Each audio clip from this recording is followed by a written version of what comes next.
अगर आपको किसी भी संख्या का गुणनखंड निकालना हो तो सबसे पहले यह जानना जरूरी होता है कि गुणनखंड कहलाता क्या है। अगर मान लीजिए कि यहाँ पे 20 दिया हुआ है, 20 दिया हुआ है और इस संख्या को हमें अलग अलग तोड़ना है, यानी कि गुणा के रूप में अगर हम इसे अलग अलग तोड़ते हैं तो उसे क्या कहते हैं, हम गुणनखंड कहते हैं। जैसे अगर हम इसमें 2 से 10 से गुणा कर दें तो क्या रिजल्ट प्राप्त होगा, 20 प्राप्त होगा। या 5 से 4 में गुणा कर दे तो क्या प्राप्त होगा, 20 ही प्राप्त होगा। या हम 20 में 1 से गुणा कर दे तो हमें क्या प्राप्त होगा, 20 ही प्राप्त होगा। यानी कि किसी भी संख्या को अलग अलग फैक्टर यानी कि अलग अलग गुणन करना ही हमें क्या कहलाता है, गुणनखंड कहलाता है। यानी किसी भी संख्या को तोड़ना, गुणा करना गुणनखंड कहलाता है मेरे दोस्तों। तो आइए वीडियो को चालू करते हैं। वीडियो को प्लीज यार लाइक कर देना। अगर आप इस चैनल पर नए हो तो प्लीज चैनल को सब्सक्राइब करके ऑल पे क्लिक कर देना। तो वीडियो को चालू करते हैं। यहाँ पे क्वेश्चन दिया हुआ है 3x² माइनस 10x प्लस 8 का हमें क्या करना है, गुणनखंड निकालना है।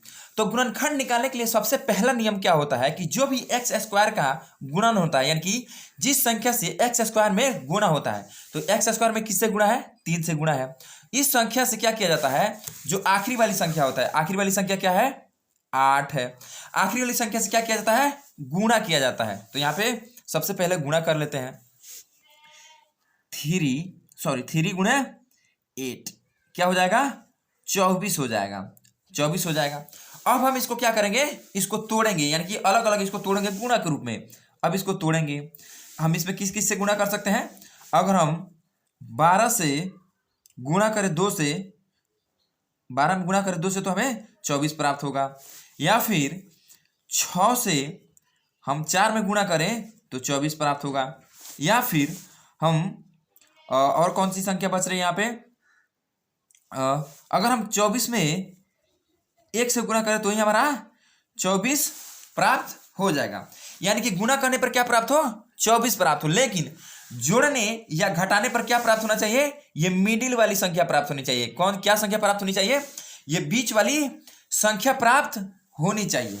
अगर हम यहाँ पे 12 यहाँ पे आ जाते हैं, यहाँ पे आ जाते हैं, अगर हम 12 प्लस 2 को जोड़ते हैं तो क्या रिजल्ट आएगा, 14 रिजल्ट आएगा। लेकिन बीच वाली संख्या क्या है हमारी, 10 है मेरे दोस्तों। बिल्कुल यहाँ पे दिमाग को ओपन करके देखना है, बिल्कुल समझ में आएगा। यहाँ पे दिमाग को चलाना है थोड़ा सा कि क्या हम करेंगे कि हमारा मिडिल वाला संख्या प्राप्त हो जाएगा। अगर हम 12 में से 2 को अगर घटाते हैं तो हमें क्या प्राप्त हो जाएगा, 10 यहाँ पे प्राप्त हो जाएगा मेरे दोस्तों। यानी कि बीच वाली संख्या हमारी क्या है, 10 है। तो यहाँ पे क्या हो जाएगा, 10 प्राप्त हो रहा है। 12 में से 2 अगर घटा रहे हैं तो यहाँ पे, या अगर 6 और 4 है यहाँ पे दिया हुआ, अगर हम 6 प्लस 4 को अगर जोड़ते हैं तो भी हमारा बीच वाली संख्या प्राप्त हो जाएगी, 10 यहाँ पे भी प्राप्त हो जाएगा मेरे दोस्तों, 10 प्राप्त हो जाएगा। तो हम 6 और 4 को यहाँ पे ले लेते हैं, यानी कि 10 को 6 और 4 के रूप में आसानी से लिख सकते हैं मेरे दोस्तों। ठीक है, अब हम आगे बढ़ते हैं। अब यहाँ पे सबसे पहले क्वेश्चन को लिख लेते हैं। 3x² माइनस 10x प्लस 8 यहाँ पे क्वेश्चन दिया हुआ है। अब हम 10 को किस के रूप में लिख सकते हैं, 6 प्लस 4 के रूप में 10 को लिख सकते हैं, क्योंकि 6 प्लस 4 इक्वल टू 10 यहाँ पे हो रहा है मेरे दोस्तों। अब हम यहाँ पे लिखेंगे 3x² minus into 6 plus 4 into x, क्योंकि 10 को कैसे लिख सकते हैं हम, 6 प्लस 4 के रूप में लिख सकते हैं मेरे भाइयों। अब यहाँ पे क्या हो जाएगा, फिर प्लस 8 है तो 8। दिमाग को बिल्कुल ओपन करके देखना है इस वीडियो को। अगर आप इस वीडियो को अंत तक देख लेते हैं बिल्कुल अच्छे तरीका से, तो हम इसका 100% गारंटी देते हैं कि किसी और का वीडियो देखने का आपको बिल्कुल भी जरूरत नहीं पड़ेगा। अब क्या करेंगे हम कि जो बाहर अब x है और अंदर 6 प्लस 4 है, तो अब x से दोनों संख्या में क्या कर लेंगे, गुणा कर लेंगे। ठीक है, अब आगे बढ़ते हैं। 3x² माइनस इंटू x में 6 से गुणा करेंगे तो 6x प्लस x से 4 में गुणा करेंगे तो क्या हो जाएगा, 4x हो जाएगा। फिर बंद कर देंगे इसको, फिर प्लस 8 है तो 8 हो जाएगा यहाँ पे। अब आगे बढ़ते हैं। अब यहाँ पे हो जाएगा 3x² माइनस, अब क्या होगा कि जैसे कि जहां भी अंदर क्या है, ये प्लस में है और बाहर चिन्ह क्या है, माइनस में है, तो दोनों चिन्ह क्या हो जाएगा, माइनस में बदल जाएगा, क्योंकि प्लस और माइनस क्या बनाता है, माइनस बनाता है मेरे दोस्तों। अब यहाँ पे क्या हो जाएगा, -6 एक्स, और फिर ये प्लस माइनस क्या बना लेगा, -4x, फिर प्लस 8 है तो 8 हमारा यहाँ पे आ जाएगा। यहाँ तक बिल्कुल समझ में आ गया होगा आपको, ठीक है, क्योंकि बिल्कुल इजी तरीका से आपको समझा रहे हैं हम, ठीक है। बिल्कुल ध्यान देना, थोड़ा सा बिल्कुल ध्यान दे दीजिएगा तो ये बिल्कुल इजी होने वाला है। अब यहाँ पे क्या करेंगे, इन दोनों में से कोई एक फैक्टर, कोई एक अंक को कॉमन कर लेंगे, ठीक है। जो कॉमन होने वाला है दोनों में से कॉमन कर लेंगे, फिर इधर आके इन दोनों में से कोई एक संख्या कॉमन कर लेंगे, ठीक है। अब यहाँ पे क्या कॉमन होगा, अगर 3x² - 6x में से अगर हम 3x कॉमन कर लेते हैं तो यहाँ पे x बच जाएगा, और यहाँ पे क्या बच जाएगा, 2 बच जाएगा। यहाँ पे मेरे दोस्तों आगे बढ़ते हैं, 3x हम यहाँ पे कॉमन करते हैं तो क्या बच जाएगा, x बच जाएगा, क्योंकि 3x से x में गुना करेंगे तो क्या हो जाएगा, 3x² हो जाएगा, ठीक है।